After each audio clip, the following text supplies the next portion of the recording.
And here lives a truly extraordinary species of octopus. Octopuses are marine animals. They live and breathe underwater. But this is no ordinary octopus.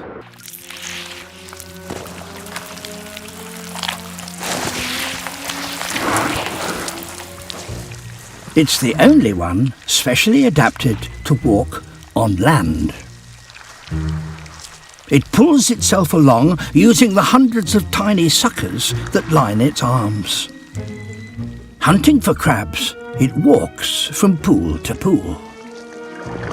Apart from a rather startled fish,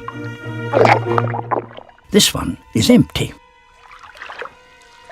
So the octopus moves on. A rock pool may seem like a safe refuge, but the octopus's suckers enable it to move just as stealthily in water as out of it.